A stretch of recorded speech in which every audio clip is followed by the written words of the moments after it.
أشهد أن لا إله إلا الله وحده لا شريك له وأشهد أن محمدا عبده ورسوله أما بعد فأعوذ بالله من الشيطان الرجيم بسم الله الرحمن الرحيم والله الذي لا إله إلا هو عالم الغيب والشهادة هو الرحمن الرحيم هو الله الذي لا إله إلا هو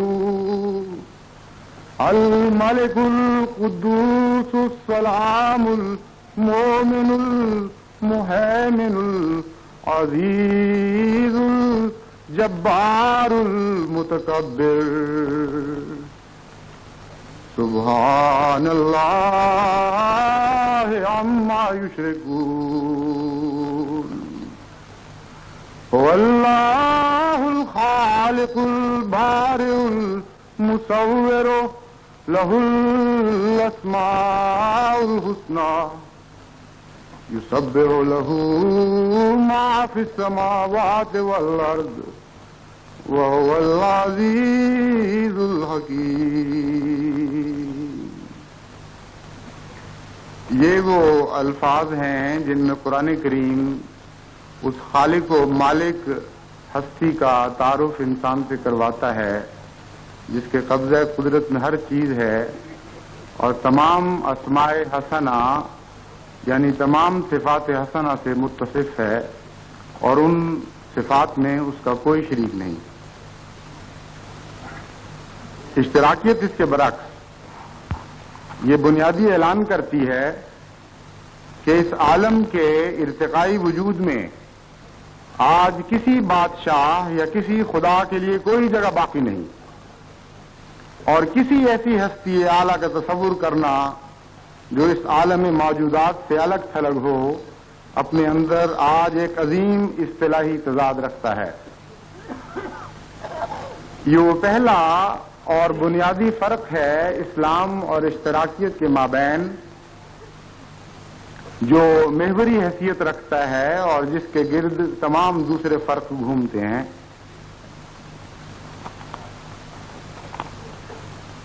اس بنیادی اعلان کے نتیجے میں جو اسلام نے کیا،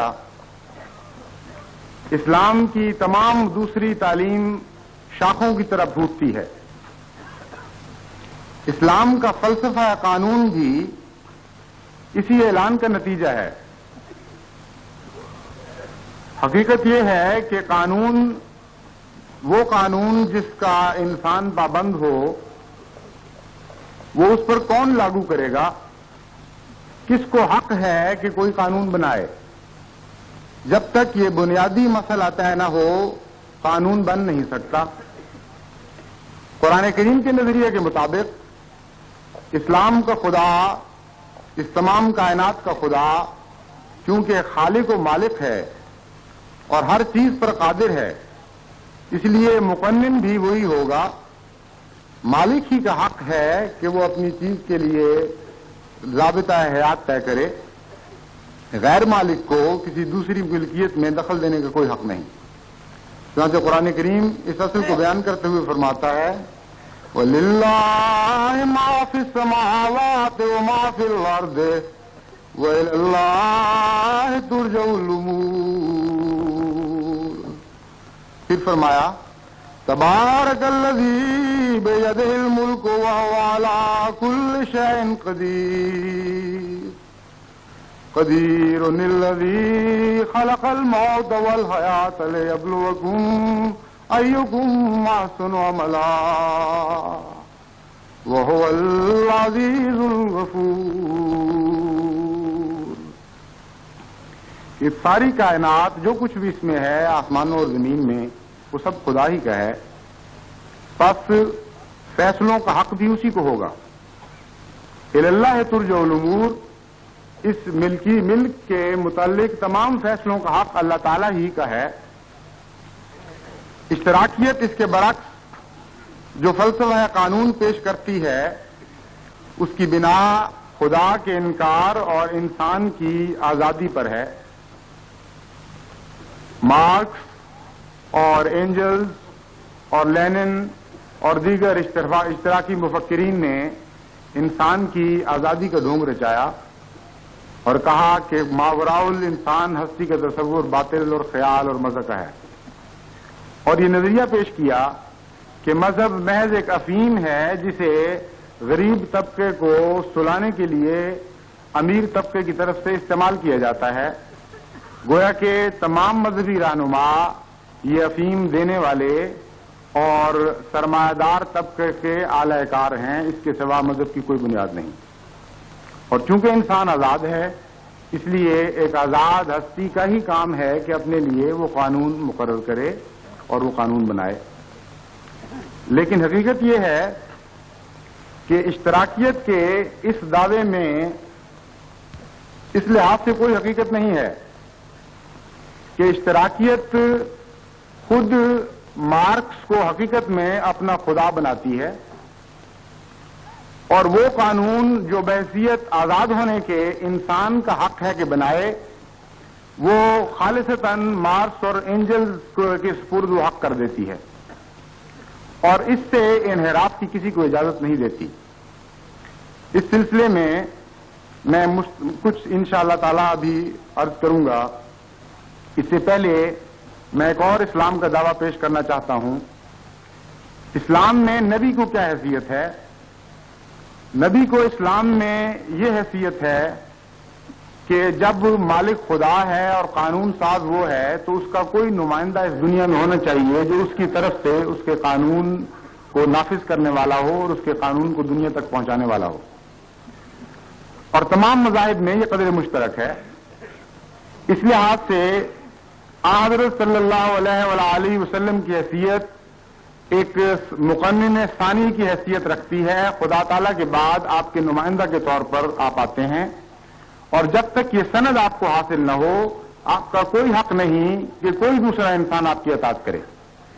چنانچہ قرآن کریم میں اللہ تعالیٰ فرماتا ہے وَمَا يَنطِقُ عَنِ الْهَوَىٰ إِنْ هُوَ إِلَّا وَحْيٌ يُوحَىٰ کہ محمد عربی صلی اللہ علیہ وآلہ وسلم تم پر کسی سرداری جتانے کی خاطر یا اپنا قانون نافذ کرنے کے لیے نہیں آئے.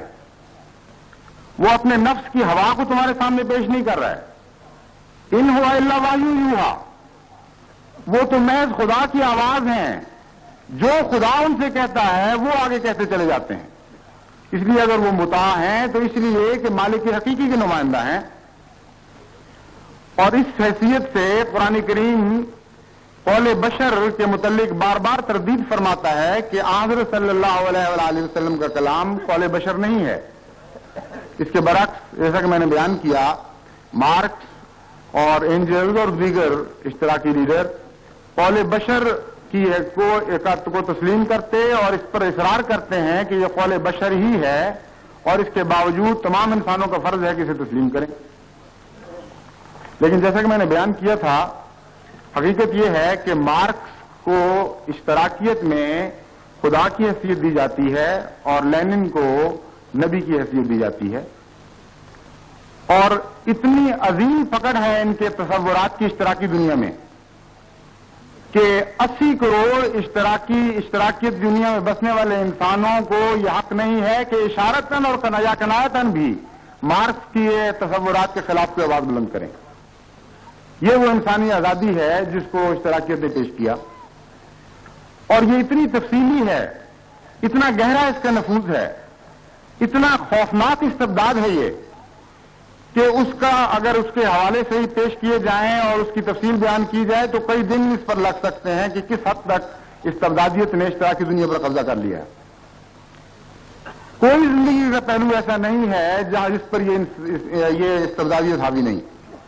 مثال کے طور پر میں دو امور آپ کے سامنے رکھتا ہوں.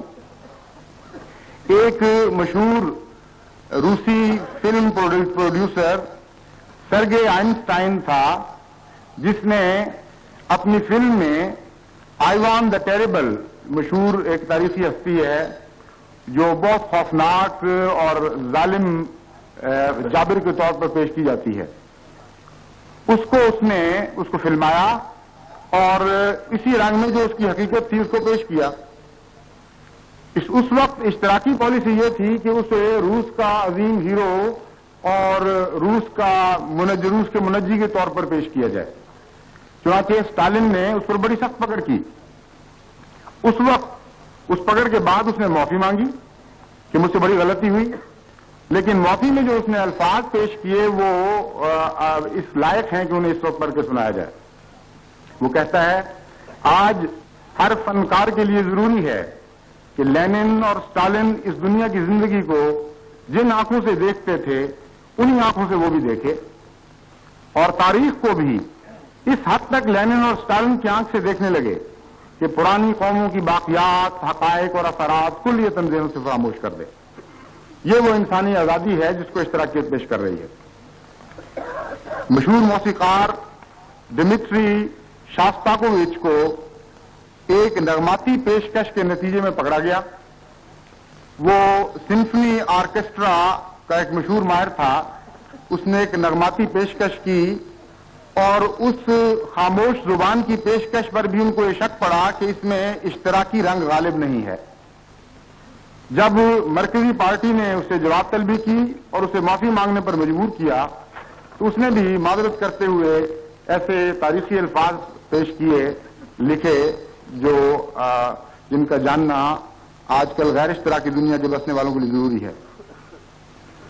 وہ کہتا ہے کہ اشتراکی روس کے فنون لطیفہ کی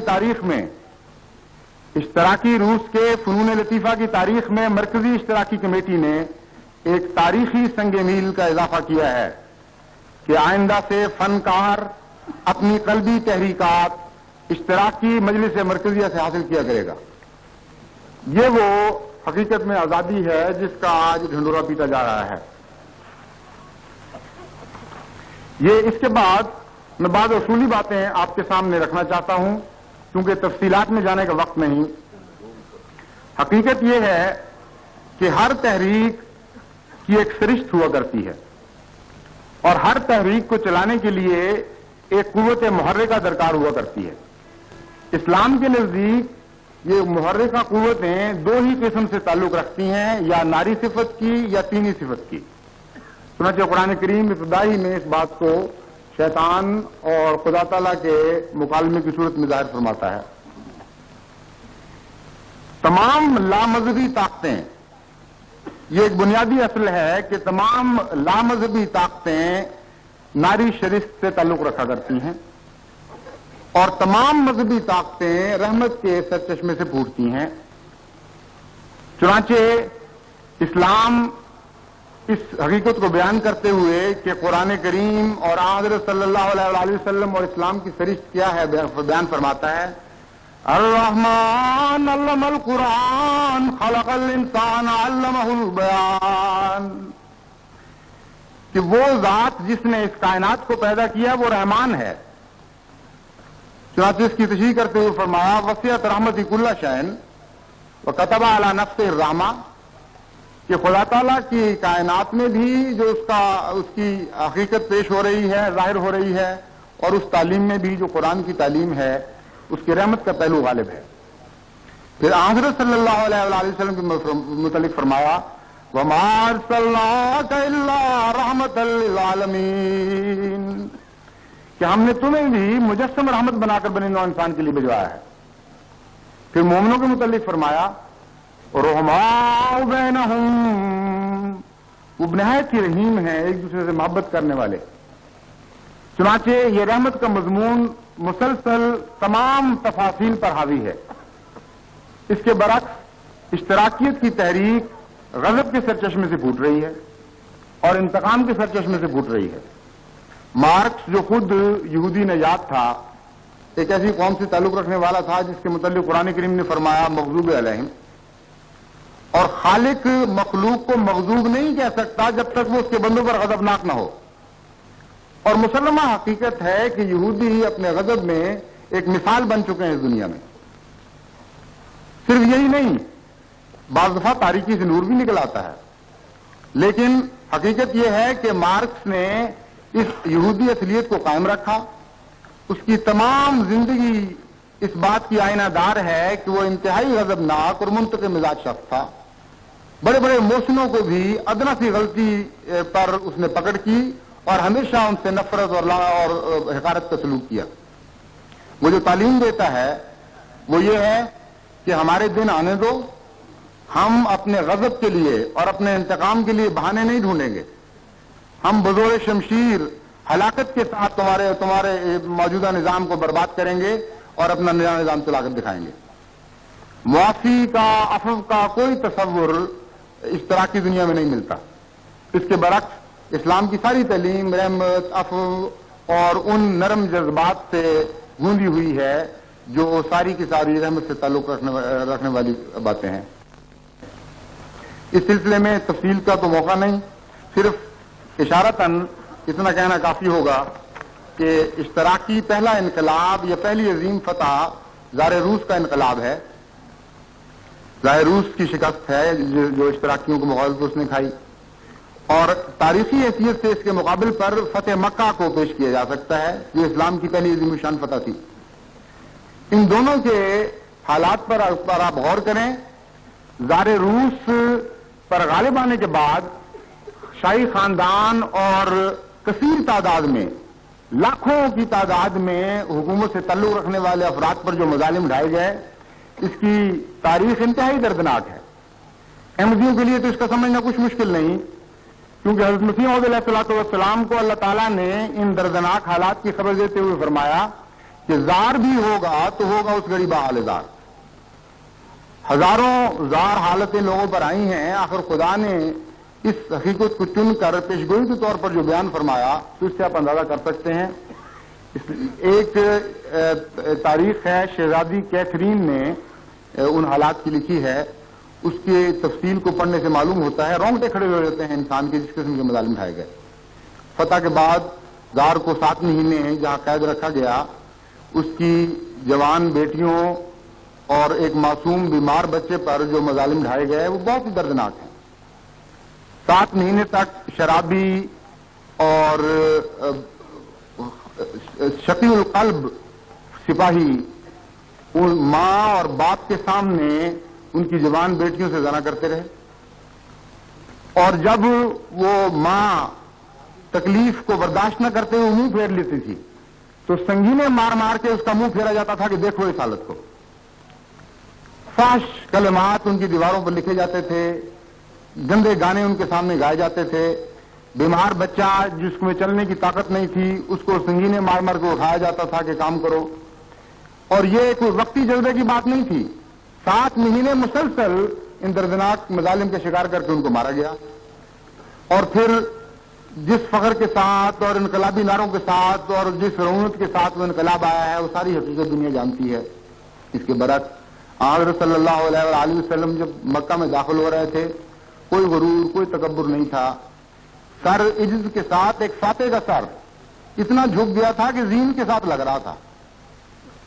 ان تمام ظالموں کو جنہوں نے اس سے بہت زیادہ ظلم کیے تھے جو زار نے کیے، ان تمام ظالموں کو جنہوں نے ان لوگوں پر ظلم کیے تھے جو معصوم تھے، ایک ہی کلمے میں لا تثریب علیکم اليوم کہہ کے فرما آپ نے بخش دیا.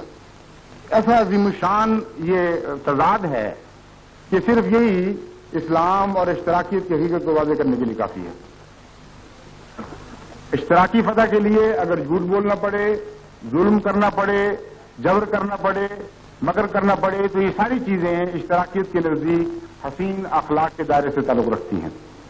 چنانچہ اس پہلو سے بھی اگر دیکھا جائے تو اسلام ایک انتہائی مشکل صورت میں پڑا ہوا ہے. اس کے بظاہر کہ اسلام کے انقلاب برپا کرنے کے لیے اتنی عظیم پابندیاں ہیں کہ ان پابندیوں میں رہ کر اگر انقلاب برپا کیا جائے تو یہ ایک عظیم الشان فتح قرار دی جا سکتی ہے. اس کے بعد میں اب چند اصولی باتیں جو بنیادی تعلیم سے تعلق رکھتی ہیں آپ کے سامنے مختصراً پیش کرتا ہوں. اسلام اپنے اقتصادی نظام میں جو دنیا کے سامنے پیش کرتا ہے بعض ایسے امور کو مد نظر رکھتا ہے جو اس کی اقتصادی تعلیم کے اوپر ہر رنگ میں غالب ہیں، ان امور میں سے ایک امر یہ ہے، جیسا کہ میں نے بیان کیا ہے، رحمت ہے اسلام کی. اس کے علاوہ ایک امر یہ ہے کہ اللہ تعالیٰ نے اسلام کو امتاً وسطاً کے طور پر پیش فرمایا. یہ ہر انتہا سے پاک ہے. اس امر کو آپ کو مد نظر رکھنا چاہیے. دوسری حقیقت یہ ہے کہ اسلام کو اللہ تعالیٰ نے دین فطرت قرار دیا، اور کوئی ایسی تعلیم اسلام پیش نہیں کرے گا جو انسانی فطرت کے ساتھ مطابقت نہ رکھتی ہو. اس کے علاوہ اسلام نے جو تعلیم دی اس کے دو حصے ہیں جو دراصل پہلے ہی بنیادی فرق سے تعلق رکھنے والے ہیں.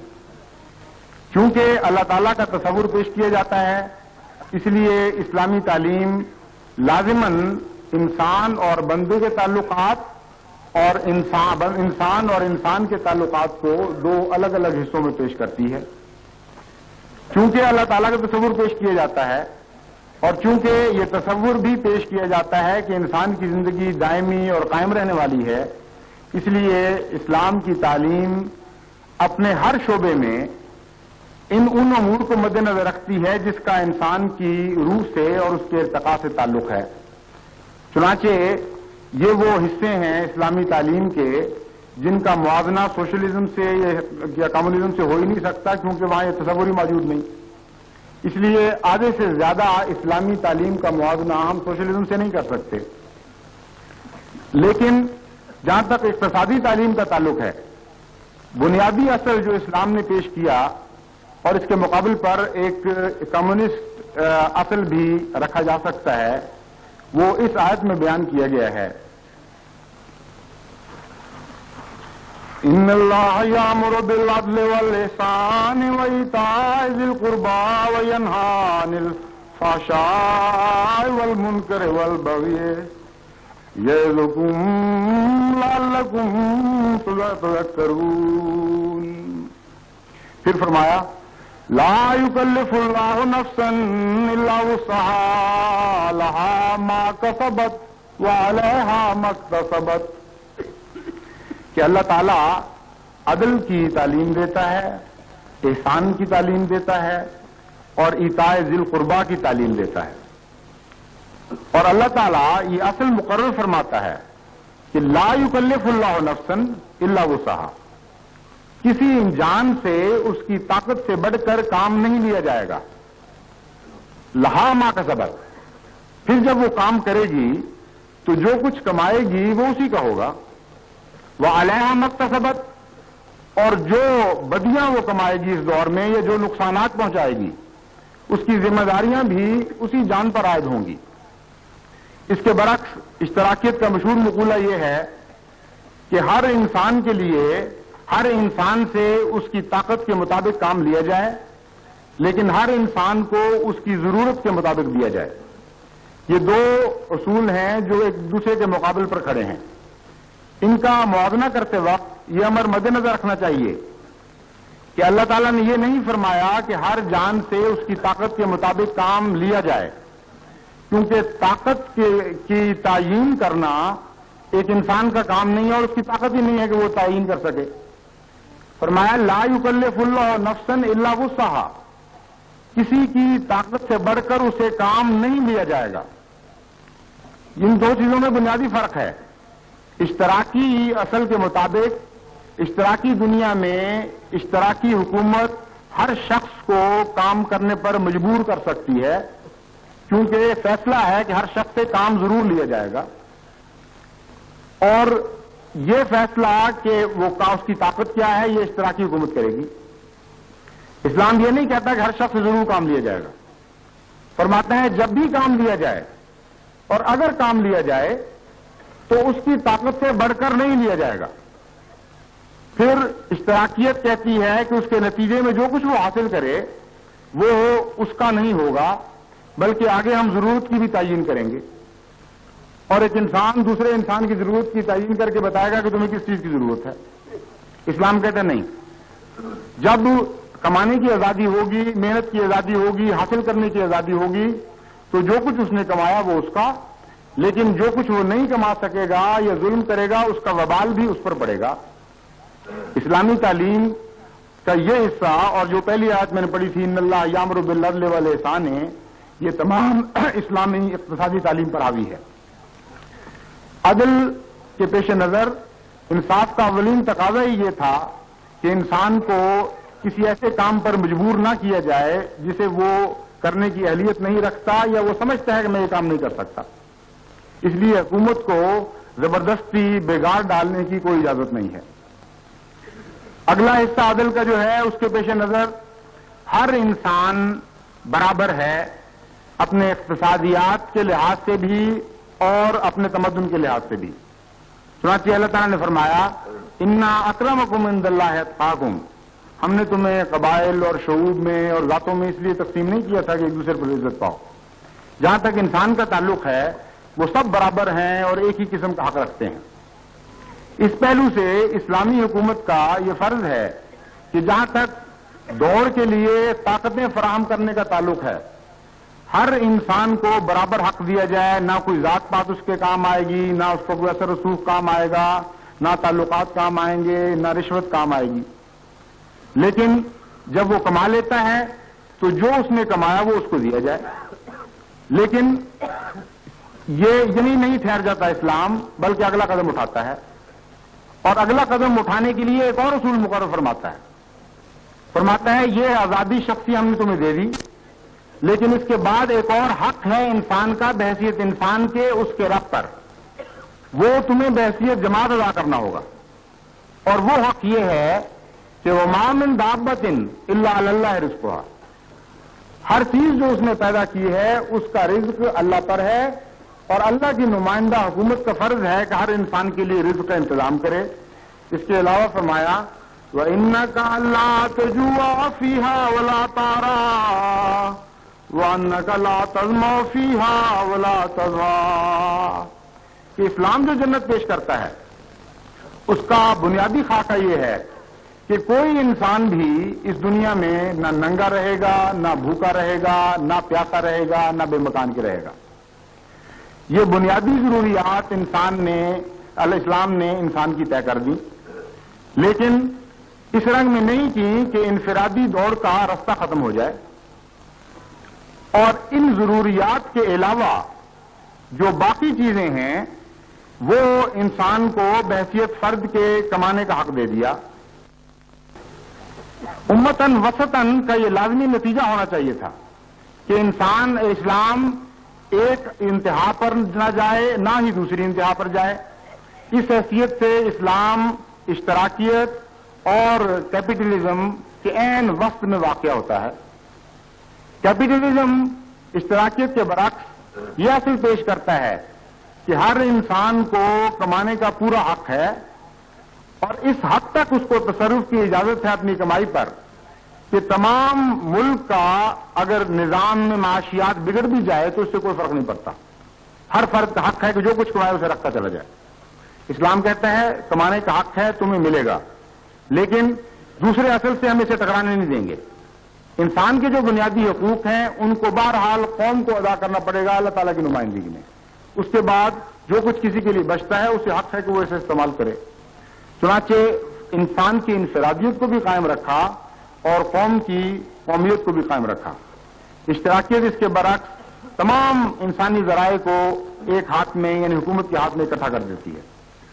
یہاں یہ بات بیان کرنی ضروری ہے کہ اشتراکیت کا یہ اصل کہ تمام دولت برابر تقسیم ہو جائے اور ہر انسان کو برابر مل جائے بظاہر ایک بڑا دلکش اور حسین اصل معلوم ہوتا ہے، لیکن سوال یہ ہے کہ اس کا پس منظر کیا ہے، آخر کیوں ایسا کیا جائے؟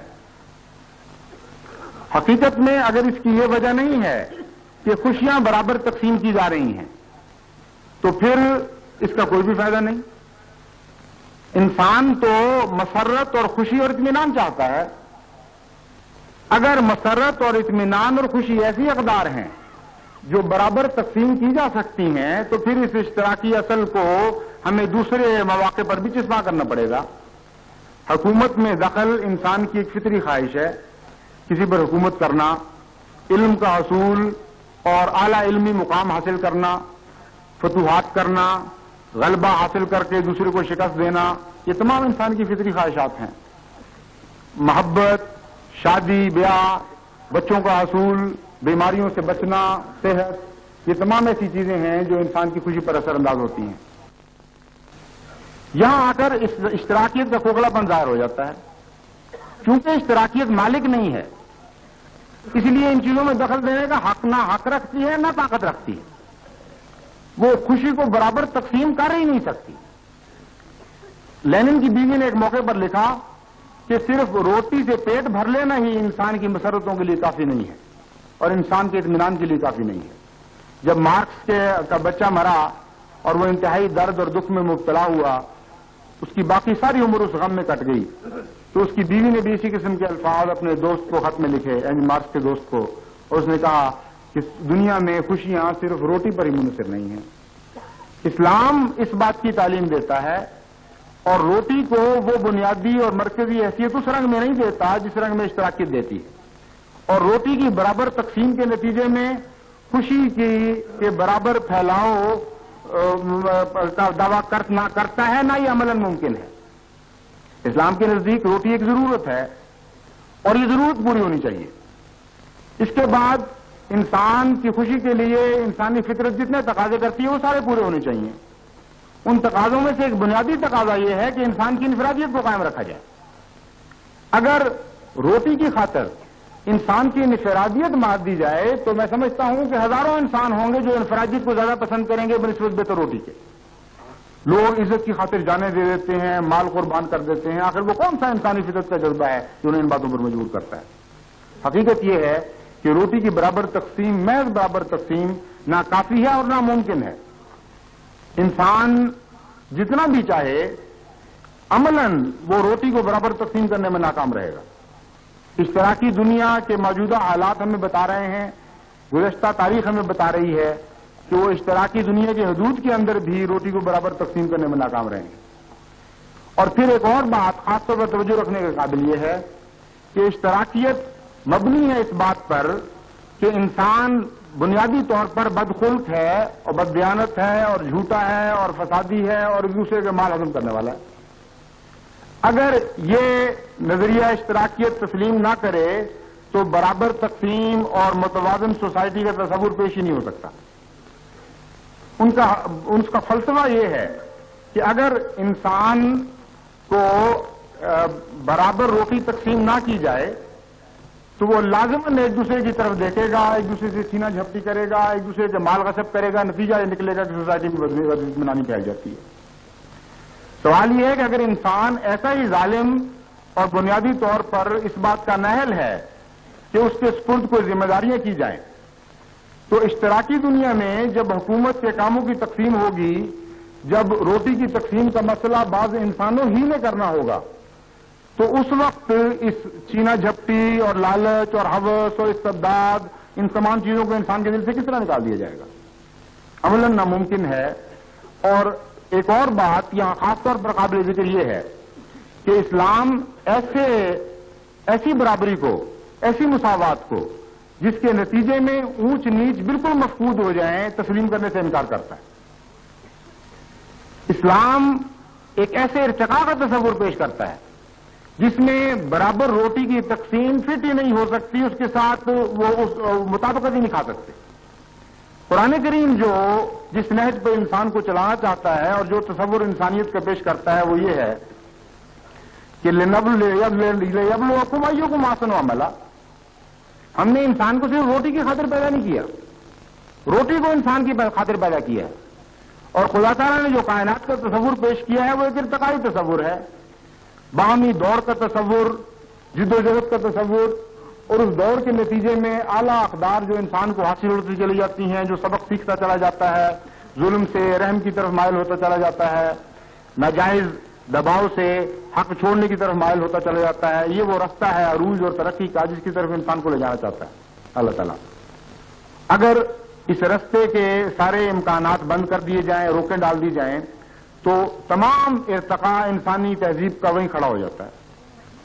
انسانی تہذیبی کا نہیں بلکہ سائنس سے ثابت ہے کہ اگر اشتراکی اصل کو اس زندگی کی سٹیج پر نافذ کر دیا جاتا جہاں کی زندگی ابھی صرف امیبا کی صورت میں تھی، اور باہمی جدوجہد کے نتیجے میں جو بہتر اور اعلیٰ اقدار زندگی لڑتے ہوئے حاصل کرتی ہے وہ حاصل نہ ہوتی تو ارب سال بھی زندگی پر گزر جاتے تو امیبا ہی رہتا اور انسان کے مقام تک نہ پہنچتا.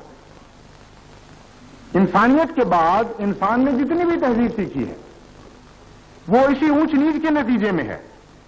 چنانچہ اللہ تعالیٰ فرماتا ہے تِلْكَ الْأَيَّامُ نُدَاوِلُهَا بَيْنَ النَّاسِ کہ ہم نے جو نظام پیش کیا ہے وہ ایک سٹیٹک نظام نہیں ہے, ایک ہی حالت پر کھڑا ہوا نظام نہیں ہے. وہاں تو دن سے رات نکلتا ہے اور رات سے دن نکلتا ہے, عمارت سے غربت پیدا ہوتی ہے اور غربت سے عمارت پیدا ہوتی ہے. اور اس باہمی جدوجہد اور جدال کے نتیجے میں انسان جو سبق سیکھتا ہے اور اعلیٰ اخلاق کی طرف حرکت کرتا ہے, یہی زندگی کا مقصود ہے. لِيَبْلُوَكُمْ أَيُّكُمْ أَحْسَنُ عَمَلًا. تو زندگی کا جو مقصود ہے اور وہ تحریک جو انسان کو ادنا سے اعلیٰ مقامات کی طرف لے جا رہی ہے, اگر اس مقصود کو کالعدم قرار دے دیا جائے یا اس تحریک کے راستے بند کر دیے جائیں تو انسان کی ترقی وہیں کھڑی ہو جاتی ہے. اس لیے بھی اسلام اور اسلام کا نظریہ فائق اور دین فطرت کے مطابق ہے اور تمام انسانی اور زندگی کی تاریخ اس نظریے کی تائید کرتی ہے. اس کے علاوہ یامر بالعدل والاحسان میں ایک عظیم الشان اقتصادی تعلیم اللہ تعالیٰ نے دی. فرمایا عدل کا مقام پہلا مقام ہے. ہم چونکہ انسان کو ادنا سے اعلیٰ اقدار کی طرف حرکت کروانا چاہتے ہیں, اس لیے پہلا فرض اس کا یہ ہے کہ وہ عدل قائم کرے. لیکن عدل کے نتیجے میں انسان نہیں بن سکتا. دنیا کے ہر قانون میں جہاں کسی چیز کو یہ حق نہیں ہے کہ وہ اپنے راستے سے ہٹے, قدرتاً ہمیں عدل قائم ہوتا ہوا نظر آتا ہے. اگلا قدم یہ ہے کہ وہ احسان کرے اور اپنے حق کو خود چھوڑے اپنے بھائی کی خاطر. یہ وہ تعلیم ہے جو اعلیٰ انسانی اقدار انسان میں پیدا کرنے والی تعلیم ہے. یہ وہ مزاج ہے جو اسلام کا خصوصی مزاج ہے, اور نہ وہ اشتراکیت میں ملتا ہے اور نہ وہ کیپٹلزم یعنی سرمایہ داری میں ملتا ہے. سرمایہ داری کا مزاج اگر آپ غور کریں تو چھینا جھپٹی ہے. ایسے قوانین ہیں سرمایہ داری کے جن کے نتیجے میں یہ کیفیت کہ تلک الایام نداولها بین الناس پیدا ہو ہی نہیں سکتی. ایسے قوانین ہیں جہاں سرمایہ کو کھینچتا ہے, جہاں سودی نظام کے نتیجے میں انسان کے لیے ممکن ہے کہ اپنی نااہلی کے باوجود اپنے پیسے کو بڑھاتا چلا جائے. چوٹی اونچی ہوتی چلی جاتی ہے اور پستی نیچی ہوتی چلی جاتی ہے. اور یہ جو فرق ہے یہ لازماً اشتراکیت پہ جا کر منتج ہو جاتا ہے, کیونکہ دنیا کا یہ بھی قانون ہے کہ جب چوٹیاں اتنی اونچی ہو جائیں کہ ان کی بنیادیں تنگ رہ جائیں تو لازماً وہ عمارتیں منہدم ہوں گی. مارکس نے اس حقیقت کو پہچانا اور اسی کے نتیجے میں اس نے یہ پیشگوئی کی کہ دنیا کا رخ کیپٹلزم سے کمیونزم کی طرف ہے اور اس رخ کو کوئی موڑ نہیں سکتا. اس کی نظر میں اسلام نہیں تھا.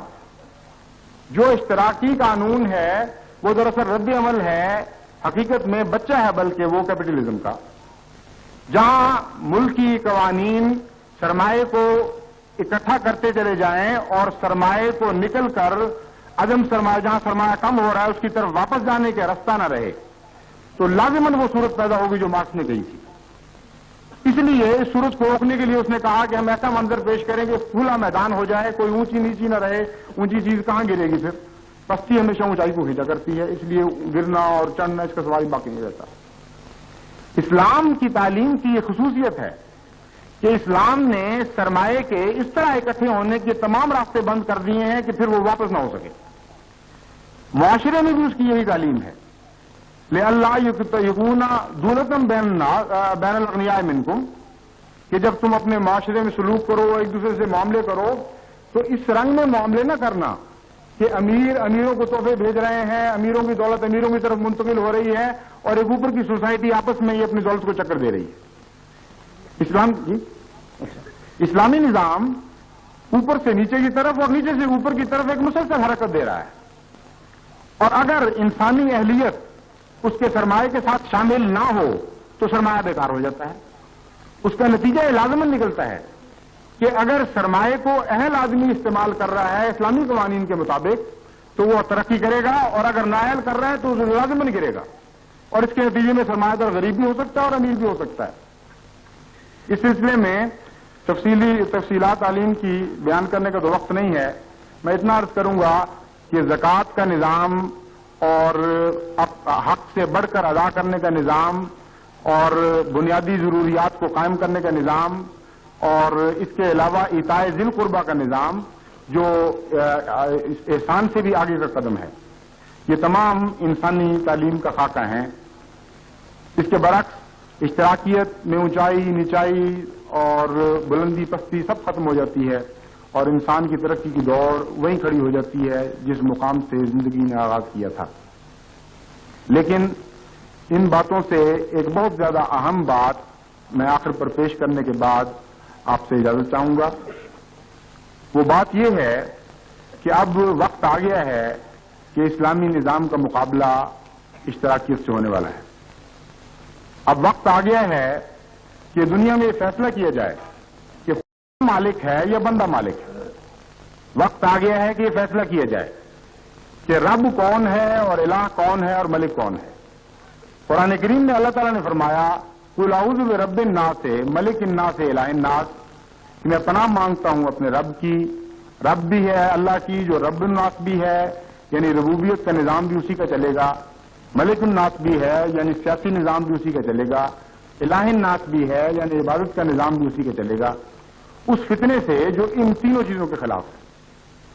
پہلے اسلام کی ٹکر مذاہب سے ہوتی تھی، اب دہریت کے ساتھ یہ پہلا موقع ہے کہ عظیم الشان انسان کی اسلام کی ٹکر ہونے والی ہے۔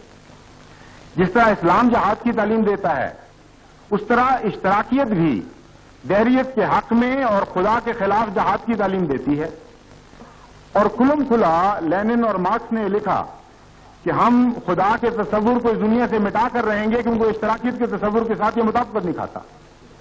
بے خداؤں کی انجمن ایک روس میں قائم کی گئی، اور اس نے جو ذرائع اختیار کیے ان میں اس تمدن کو مٹانے پر بھی زور دیا گیا جو تمدن اسلام، معاشی تمدن اور اخلاقی تمدن اسلام ان دنیا میں قائم کرنا چاہتا ہے۔ مسلمان عورتوں کے پردے اتروا دیے گئے زبردستی، ان میں بدخلقیاں پیدا کی گئیں۔ اینجلز نے جو لکھا تھا کہ ہم تو اس بات کے بھی قائل ہیں تمدن میں اس حد تک اشتراکی ہیں کہ بہن بھائی کی اور ماں بیٹی کی آپس کی شادیاں بھی جائز ہیں ہمارے نزدیک، اور کوئی اخلاق قدر ہمارے نزدیک صحیح نہیں، یہ سارے واہمی اور جہالت کی پیداوار ہے۔ چنانچہ وہ منعکس حرکت یعنی انسانیت سے حیوانیت کی طرف لے جانے کی حرکت ان کی تمدنی تعلیم میں بھی جاری ہے۔ اسی طرح یہ وہ تمام باتیں انسانی اخلاق کو خراب کرنے کی والی انہوں نے کی۔ اس کا نتیجہ یہ نکلا کہ اسلامی تہذیب روس سے عملاً بالکل مٹ چکی ہے۔ نتیجہ یہ نکلا کہ اس تعلیم کے بعد بڑے فخر سے ان کے شاعروں نے گیت گائے اور ان گیتوں میں کہا کہ تم کہا کرتے تھے کہ قرآن کی تعلیم دائمی ہے، اور تم کہا کرتے تھے کہ پری چہرہ عورتیں مستورات اپنے چہرے کے نقاب نہیں الٹیں گی، لوگ انہوں نے الٹ دیے، اور یہ گیت سارے روس میں گائے جانے لگے۔ ایک وقتی فتح اس روس اشتراکیت کو اسلام پر بعض ممالک میں ہو چکی ہے ابھی، اور ابھی باقی ٹکر باقی ہے۔ قرآن کریم میں اللہ تعالیٰ فرماتا ہے کہ نتیجتاً بالآخر فتح اسلام کی اور محمد عربی صلی اللہ علیہ وسلم کی ہوگی۔ چنانچہ اللہ تعالیٰ نے فرمایا، اس کی وجہ بیان فرمائی سورہ محمد میں، اس کا ذکر کرتے ہوئے اللہ تعالیٰ فرماتا ہے اس کی وجہ یہ ہے کہ ان اللہ ولی الذین آمنوا والذین کفروا لا مولا لهم ذالک بأن اللہ ولی الذین آمنوا وأن الذین کفروا لا مولا لهم۔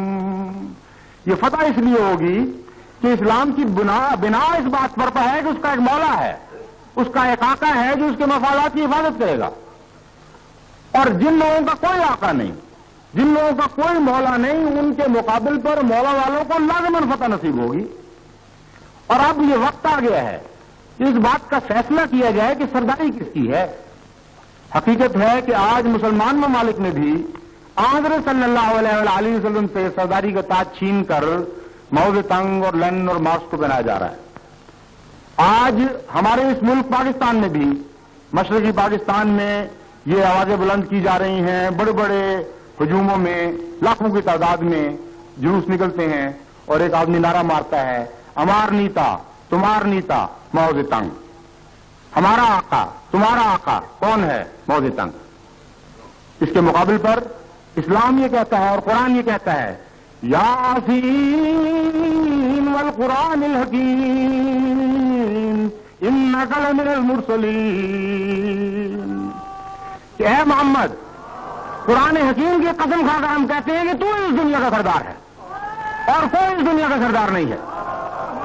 بس آج یہ وقت آ گیا ہے کہ ہم سرداری کا فیصلہ کریں کہ محمد عربی اس دنیا کے سردار ہیں یا موز تنگ یا لینن یا مارکس اس دنیا کے سردار رہیں گے. اس لیے مستعد ہو جاؤ اور تیار ہو جاؤ. حقیقت یہ ہے کہ باتوں سے اس لڑائی کا فیصلہ نہیں ہوگا. بدقسمتی سے اسلام نے اگر شکست کھائی ہے تو اب تک تو میں اس وجہ سے کہ اسلام کے نظریہ کو اشتراکیت کی حقیقت کے سامنے پیش کیا جاتا رہا.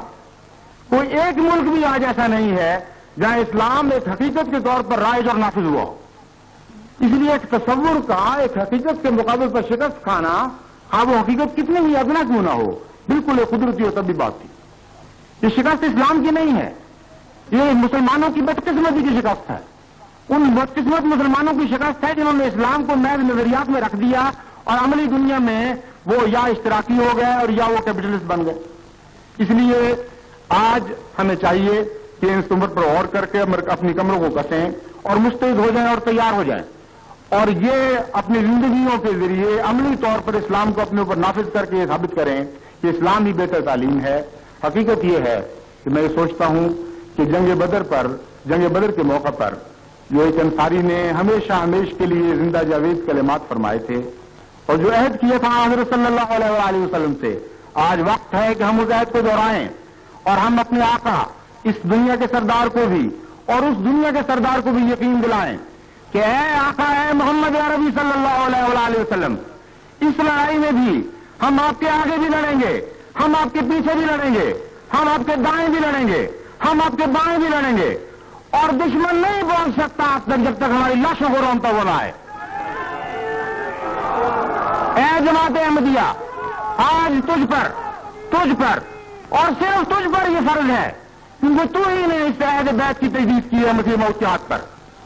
اگر احمدی جماعت اس عہد کو نہ نبھا سکی، اگر احمدی جماعت نے اشتراکیت کے مقابل پر اسلام کے عملی نظام کو پیش کر کے اس کی فوقیت کو ثابت نہ کیا تو آج پھر دنیا میں اسلام کی فوقیت کو ثابت کرنے والا اور کوئی نہیں.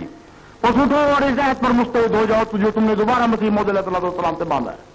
آگے بھی لڑو اور پیچھے بھی لڑو، دائیں بھی لڑو اور بائیں بھی لڑو اور روحانی طور پر ثابت کرو کہ دنیا کے سردار محمد عربی صلی اللہ علیہ وسلم ہیں اور لینن اور مارکس اور دنیا کے اور کسی لیڈر کو آپ کی جوتیوں کی غلاموں کے مقابلے پر بھی کوئی حیثیت حاصل